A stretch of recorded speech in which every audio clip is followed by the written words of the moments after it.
ਪਹਿਲਾਂ ਤਾਂ ਆਪਾਂ ਸੁਣਾਈ ਸੀ ਵਿਆਹ ਦੀ ਸਟੋਰੀ ਜਦੋਂ ਉਹਨੇ 1 ਮਹੀਨਾ ਆਪਾਂ ਬਾਅਦ ਦੀ ਸੁਣਾਉਣੀ ਆ। ਜਦੋਂ ਵਾਈਫਾਈ 1 ਮਹੀਨਾ ਹੋ ਗਿਆ ਵਿਆਹ ਹੋਏ ਤੋਂ ਰੋਟੀ ਪਾਣੀ ਸਭ ਕੁਛ ਬਣਾਉਣਾ ਆਉਂਦਾ ਸੀ। ਰੋਟੀ ਪਾਣੀ ਸਭ ਕੁਛ ਬਣਾਉਣਾ ਆਉਂਦਾ ਸੀ। ਇੱਕ ਹਲਵਾ ਨਹੀਂ ਸੀ ਬਣਾਉਣਾ ਆਉਂਦਾ, ਜਿਹਨੂੰ ਆਪਾਂ ਪੰਜਾਬੀ 'ਚ ਕੜਾਹ ਕਹਿ ਦਿੰਦੇ। ਇੱਕ ਦਿਨ ਉਹਦੇ ਬਿਠੇ ਦਿਮਾਗ 'ਚ ਆਇਆ ਵੀ ਅੱਜ ਹਲਵਾ ਬਣਾ ਕੇ ਖਿਲਾਉਣਾ। ਹੁਣ ਬਣਾਉਣਾ ਤਾਂ ਆਉਂਦਾ ਨਹੀਂ ਸੀ। ਉਹ ਪੰਡਤਾਂ ਦੀ ਦੁਕਾਨੇ ਗਏ ਰਾਜੂ ਕੇ, ਇੱਕ ਉਹ ਕਿਤਾਬ ਲੈ ਕੇ ਆਏ, ਉਹਦੇ ਵਿੱਚ ਲਿਖਿਆ ਵਿਧੀ ਵੀ ਇੱਦਾਂ ਕੜਾਹ ਬਣਾਉਣਾ। ਲਿਆਂਦਾ, ਕਹਿੰਦੇ ਸਭ ਤੋਂ ਪਹਿਲਾਂ ਕੜਾਹੀ ਰੱਖੋ ਗੈਸ 'ਤੇ, ਅਤੇ ਖੰਡ ਪਾਓ, ਜੋ ਆਟਾ ਜੋ ਮਟੀਰੀਅਲ ਪਾਉਣਾ ਸੀ ਪਾ ਲਿਆ। ਜਦੋਂ ਮੈਂ ਆਇਆ ਕੜਾਹ ਮੇਰੇ ਮੂਹਰੇ ਰੱਖ ਦਿੱਤਾ। ਮੈਂ ਦੇਖਾਂ ਵੀ ਇਹ ਲੇਟੀ ਆ ਜਾਂ ਕੜਾਹ ਆ ਜਾਂ ਪੋਸਟਰ 'ਚ ਪਕਾਉਣ ਵਾਲੀ ਲੇਟੀ ਆ।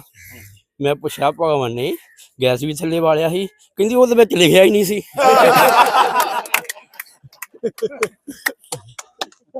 ਰਾਜੂ ਲੈ ਵੀ ਆ ਜਾ ਇਹ ਰਾਜੂ ਭਾਈ ਨਾਲ ਗੱਲ ਕਿਤਾਬ ਤੁਹਾਡੀ ਸਹੀ ਨਹੀਂ।